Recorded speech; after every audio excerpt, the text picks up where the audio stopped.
Call it autumning in Rome, or roaming in autumn, or roaming in Rome. Call it falling in love, or loving in fall. This is our odyssey through La Bella Italia. From Rome, Eric and I drove to Capri, then south to the toe of the boot, took the ferry to Sicily, visited 6 towns, then back to the mainland, and drove to Venice.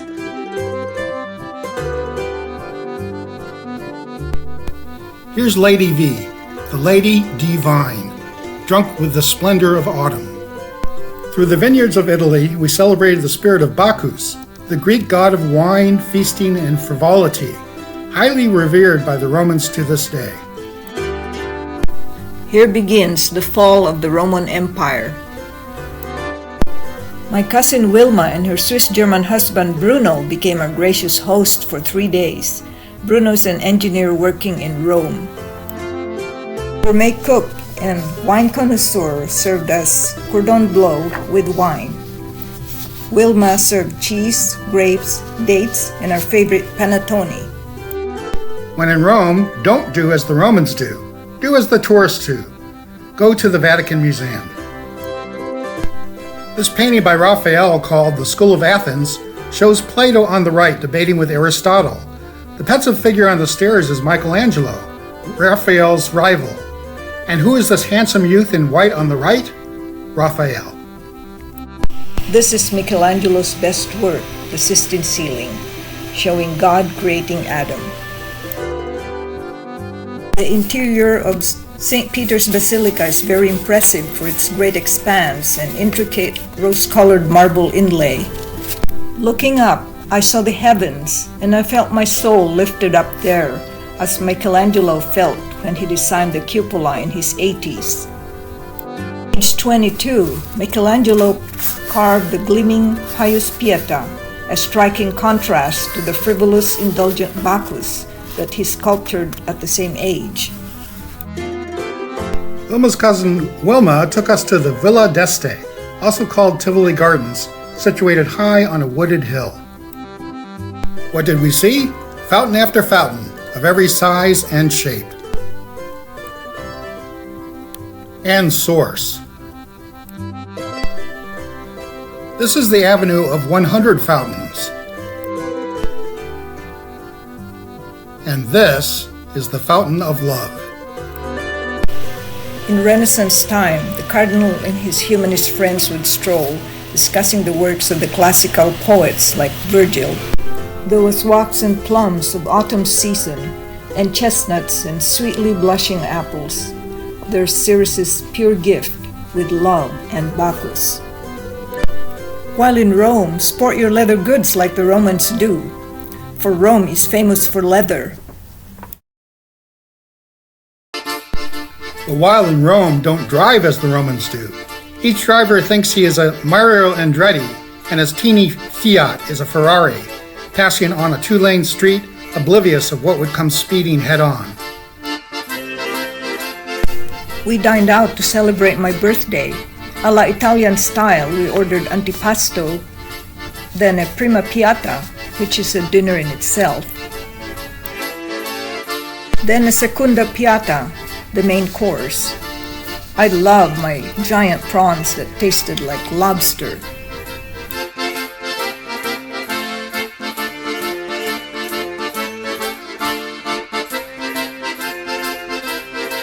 Once out in the country with Bianca, our car, our first stop was Napoli, the home of the mafioso, and a reputed major drug port. What a riot to drive here. Thank goodness Bianca is Italian and she knows where to go. Bianca means white in Italian. She took us along some colorful vineyards to a road back in 79 AD, when Mount Vesuvius erupted and buried Pompeii. A poet's poem once stood here, atrium and a pool to catch the rainwater.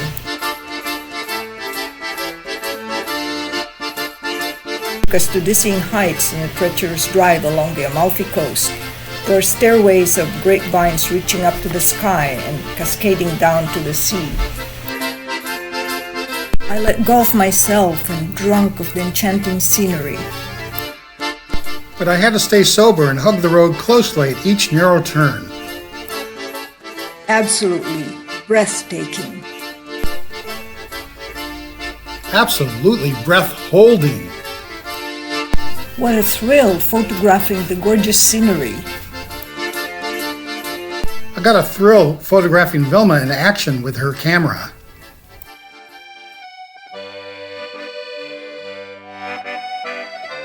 Through a narrow, winding road, we climb up and up into the clouds to a little town called Ravello, enriched by elegant old villas. How would you like to wake up to the sound of birds and the fragrance of the vineyards beneath your balcony? Meals in this hotel are accompanied with wine from their own vineyards. Ravello has quaint, colorful cafes where Eric enjoyed a cup of espresso while studying Italian. Near sunset, we reached Sorrento, a favorite town of poets and artists. Our Sorrento retreat, called Girasole, has a terrace that overlooks the Bay of Naples. Here we enjoyed a moment of peace and quiet.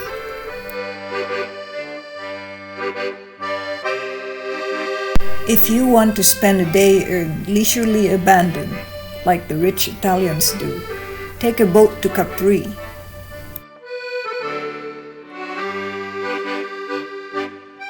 This woman is taking her clouder of cats for a stroll. These kids amuse themselves riding their bikes up and down the street, while these kittens go up the porch to stretch out in the sun.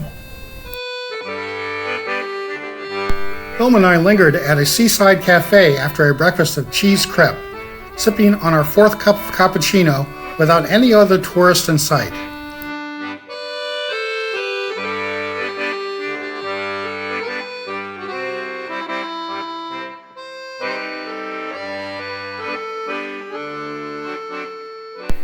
The Italians are experts in erecting buildings on cliffs for protection because that's the existing terrain.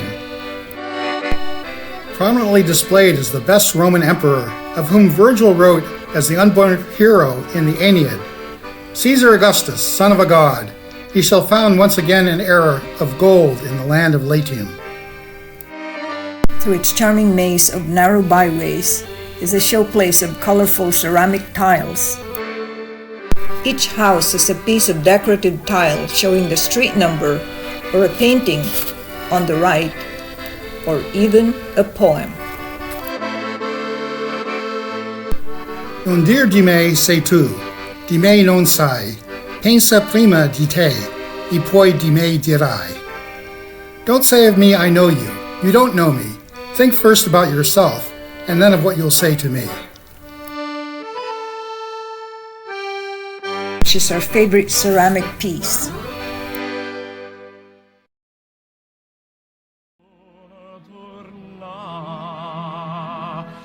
At sunset, with the Isle of Capri behind us, we ferried back to Sorrento.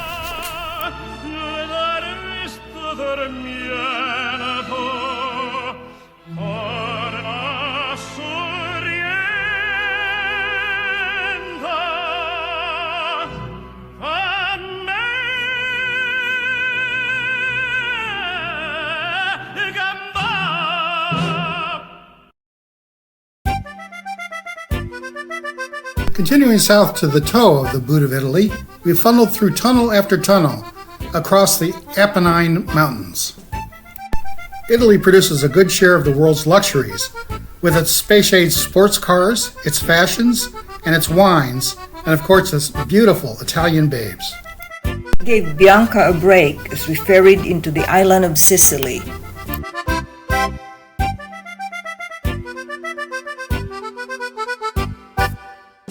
We drove south to Taormina. As if glued to the top of a small peninsula, it juts out and drops steeply to the coast. We got there at siesta time, but before the last school kid could disappear, I asked him in my limited Italian where we could eat. Up on the highest rock is the only restaurant that was open on such an unholy hour. On a clear day, you can see Mount Etna against the blue bay. Overlooking the gorgeous bay, I enjoyed my Sicilian sausage. Looks like dog do to me. I wouldn't eat it if I were you. While Eric enjoyed his linguine alla vongole, pasta with white sauce loaded with clams on the shell. And just as Eric was checking out his beautiful babes, I was checking out my handsome babes. Who could be a better model for Michelangelo's David? Could it be this one? Or this?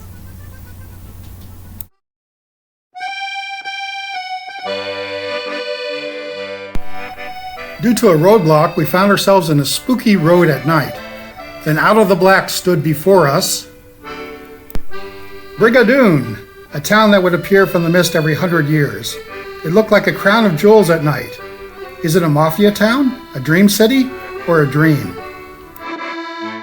When we woke up from our dream, we got fired up to find our magical town. Bianca led us to some gentle hills, then through mud flats and to a dead end.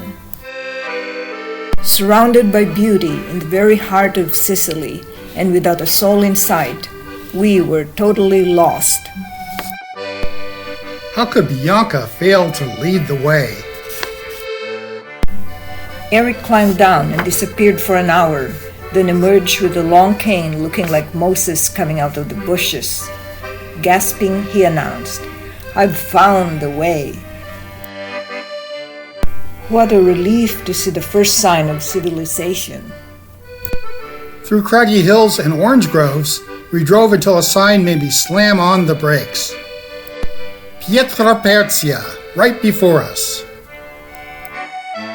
Our magical town looked just like the layout of the apparition the night before.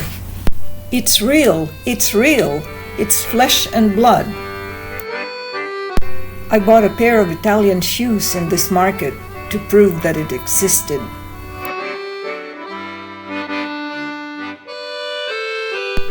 The grapevine and the god Bacchus was introduced to Sicily by the Phoenicians. We owe them not only for their idea of pruning the vine so it will produce more grapes, but also the ingenious idea of winemaking. Wine is a drink that reflects the sunshine it has known, the soil in which it has been grown, the very air it breathed, and if it is aged, can tell of its silent rest in a dark cavern. As soon as we reached Agrigento, Eric headed straight to pay homage to his Mediterranean Sea. While I paid homage to one of the most glorious Greek ruins of a once great metropolis, bustling with inhabitants 10 times that of today. The golden stones dramatically profiled against the sky was a sight to remember.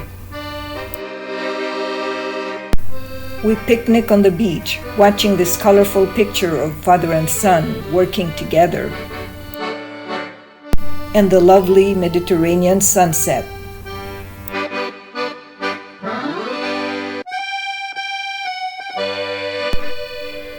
Perched on the rocks, soaring 2,000 feet in the clouds, is a fascinating walled city called Erice. Under Roman rule, it was the site of a temple to Venus Ericina, much venerated by seafarers. As you can see, this town was considered totally unconquerable by assault. Erice has stepped, winding alleys, and the alley cats are just irresistible. This is an irresistible shot. We run into a riotous mob of school kids who just got out of the theater. They poured into the street as though they owned the road, not heeding the car that was blowing his horn to get through.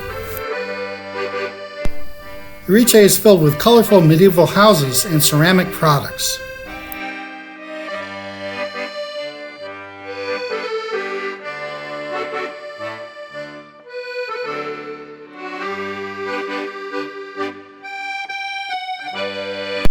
After 1 p.m., siesta time, we were lucky to find this charming restaurant overlooking the town square.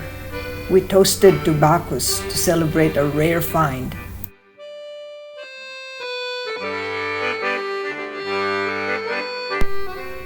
Where do you suggest we go next?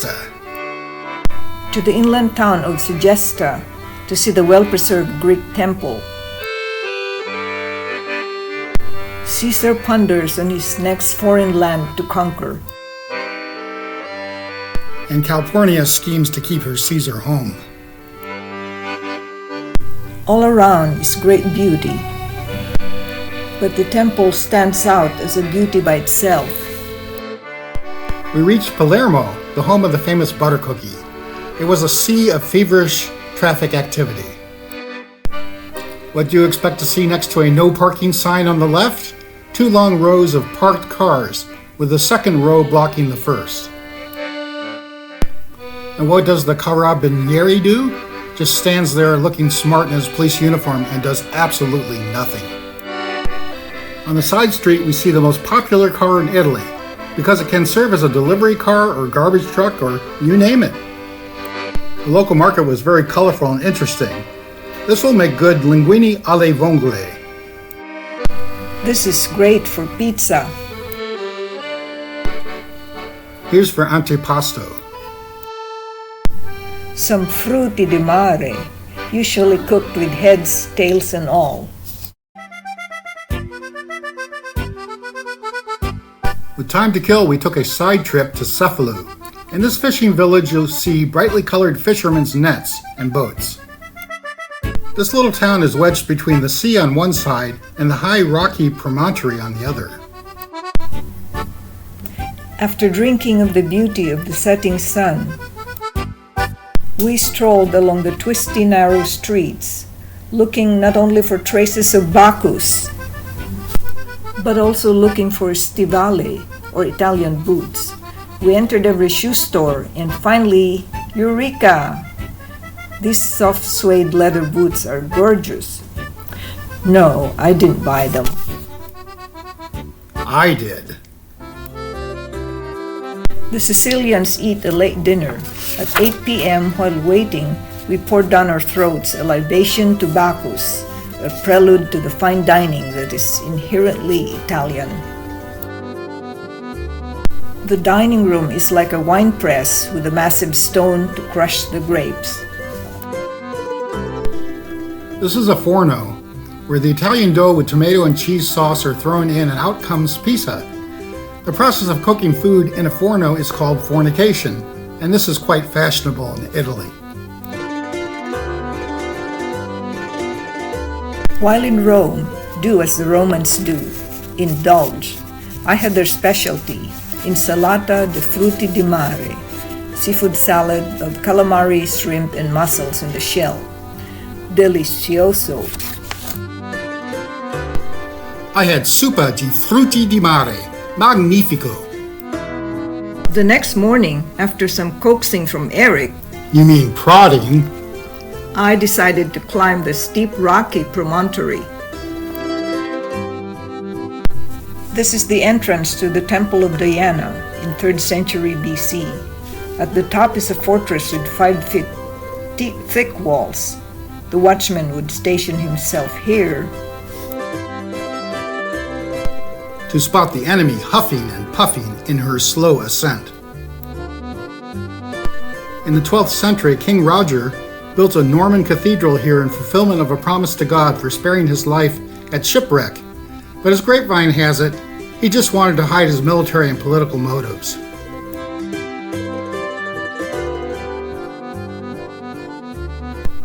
It's time to go back to the mainland. We had a 24-hour cruise landing up north into Genoa. Then quickly we touched Pisa and Florence, and its river Arno, the birthplace of the Renaissance. Then Eric, in his typical last-minute spontaneity, gave me a pleasant surprise. In spite of people's warning against fog, and with only one vacation day left, Eric decided to drive through the night to show me Venice, the city with streets of water.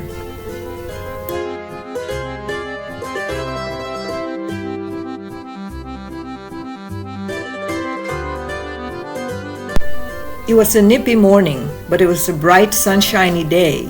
So was my spirit, because instantly I fell in love with Venice.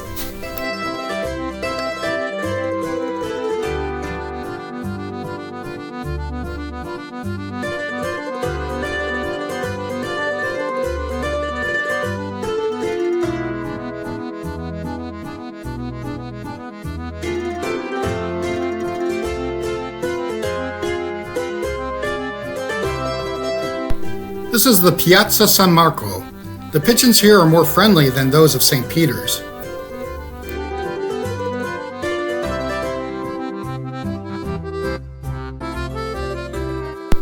It was a delight to watch not only the doves, but also the lovey-doveys that walk this city of romance.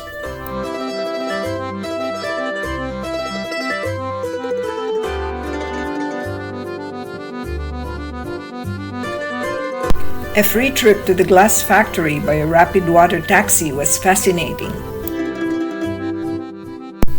Such elegant-looking, hand-painted glassware, thanks to the Phoenicians again for not only inventing the process of winemaking, but also the glasses from which to drink the wine when toasting to their beautiful women.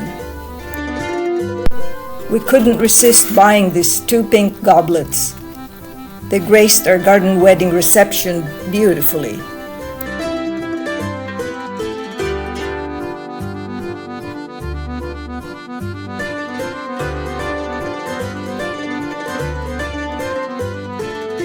As the saying by La Fontaine goes, all roads lead back to Rome, and going back to Rome, we understand now why the Italians are fun-loving and so laid back. They were spoiled by the emperors who declared holidays of brutal spectacles, numbering more than half the days of the year, to give outlet to the unemployed who could plot against the state. Through the Arch of Constantine, you see high-rise apartments of modern Rome juxtaposed with ancient Rome. Nearby is the Roman Forum. The rust and gold-yellow leaves in the background echo the color and magnificence of ancient Rome. Here was the Senate, where Cicero spoke and where Caesar was murdered. The grandeur that was Rome still lives in the pen of modern-day poets. Emerson, for one. When the pine tosses its cone to the song of its waterful tones, who speed to the woodland walks? To birds and trees, who talks? Caesar of his leafy Rome, though the poet is at home.